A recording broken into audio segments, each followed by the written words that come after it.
In late September, war again broke out between Armenia and Azerbaijan over the coveted enclave of Nagorno-Karabakh. Last week, as part of an armistice, ethnic Armenian forces handed over territory to Azerbaijani control. It was part of a Russian-brokered deal that ended an ugly 6-week war and reestablished Moscow's footprint in all of its southern former republics.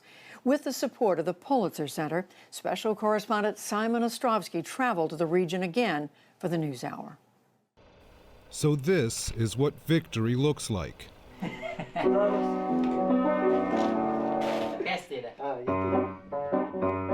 Walls spray-painted with the names of Azerbaijani soldiers and the cities that they hail from in an ethnic Armenian town in Nagorno-Karabakh.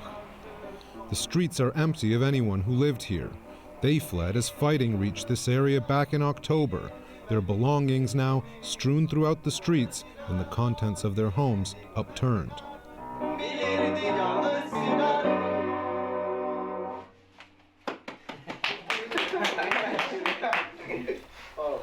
The only people remaining are Azerbaijani forces, reveling in their hard-won conquest, enjoying the spoils of war. For the Azerbaijani military that's stationed here right now, it's probably difficult to imagine what it feels like to be in this area, because ever since they were children, they were told Nagorno-Karabakh was part of Azerbaijan, but they'd never actually seen it with their own eyes, and now they're here. Thank you to our president. He gave the order and we attacked. We fought. Unfortunately, people were martyred. With the blood of the martyrs, we reclaimed these lands. These lands have been contested since just before the breakup of the Soviet Union, when their Armenian residents clamored to join neighboring Armenia. That sparked anti-Armenian pogroms, and then all-out war. When it was all over by 1994, they'd carved out a self-declared republic that encompassed lands far beyond the Karabakh region's Soviet-era borders, which were purged of their Azerbaijani residents. Armenians were also forced to flee areas that remained under Azerbaijan's control. All of that changed in the 6-week war that ended on November 9th, with Armenians on the run from an advancing Azerbaijani army. NewsHour was only allowed to visit this area with a police escort.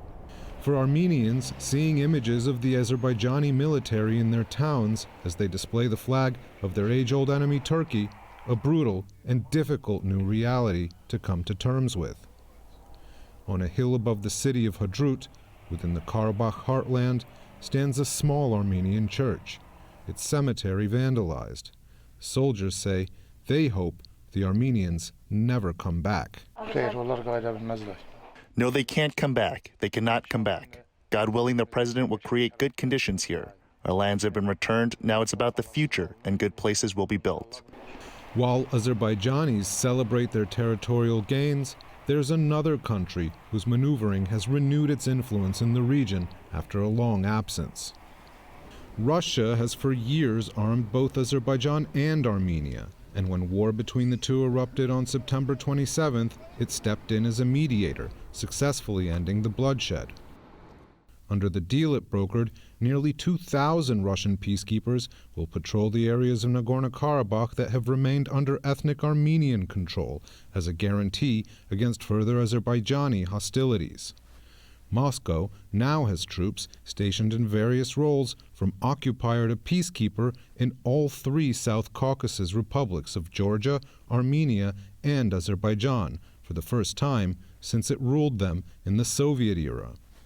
Azerbaijan has in turn invited military observers from its ally Turkey, but it's unclear how many will arrive and whether they'll have a mandate to carry weapons. This, too, is what victory can look like. It's towns like this one, with landscapes reminiscent of Hiroshima, that are at the heart of Azerbaijan's grievances towards ethnic Armenians. When the First Karabakh War ended in 1994, Armenian forces took control not just of their own enclave, but 7 surrounding districts that had previously been populated by Azerbaijanis. Negotiations over these areas continued for decades afterwards, but Armenians never allowed the Azerbaijani residents to return. Instead, they leveled these cities, picking them apart for raw materials, and turned the surrounding lands into a vast minefield between themselves and the rest of Azerbaijan. Agdam is one of 2 districts Armenian forces have handed back to Azerbaijani control so far under the Russia-brokered armistice. The only building left intact here is the central mosque. All of these soldiers here, for the most part, are from Agdam, this very region that we're standing in right now. Most of them have never seen this area before because it's been held by ethnic Armenian forces until just a couple of days ago. My father said that as soon as this place is rebuilt, we will move here. They killed our mothers and sisters on this land. How can we forget that? I'm ready to drink their blood. One sore point for many in Azerbaijan as they reclaim their territories is the state of their cultural heritage sites. For example, this place here, a former museum, has been used for livestock. These are pens. Azerbaijanis were also angered by pictures they saw of Armenian residents destroying property ahead of the handover. After loading vehicles with their belongings, many set their houses on fire to make it more difficult for Azerbaijani residents to return. Sevil Gambarova is a carpet weaver from Agdam, which she fled 30 years ago.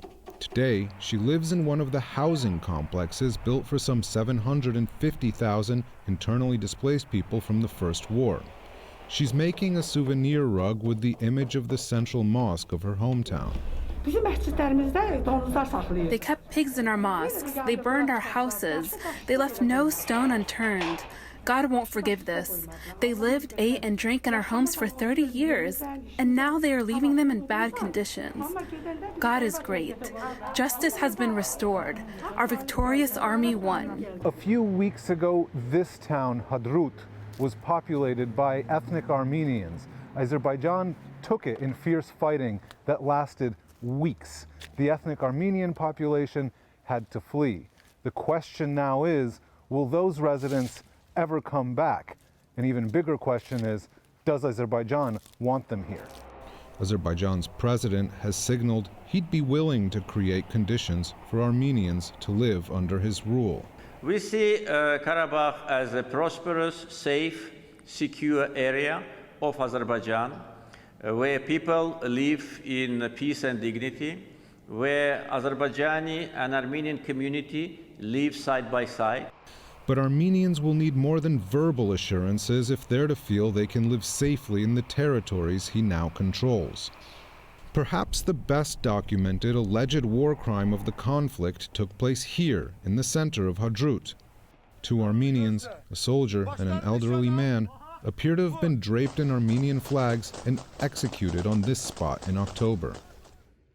I asked one of President Aliyev's top aides if incidents like this one would be investigated and the perpetrators brought to justice.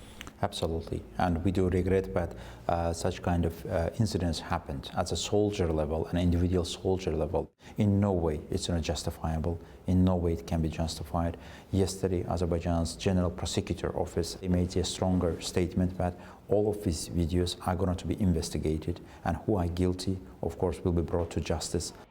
Whether Azerbaijan follows through on these promises and takes other steps towards reconciliation with Armenians will determine whether the peace here is lasting or if it's just a matter of time before blood is spilt on these mountains again. For the PBS NewsHour, I'm Simon Ostrovsky in Nagorno-Karabakh.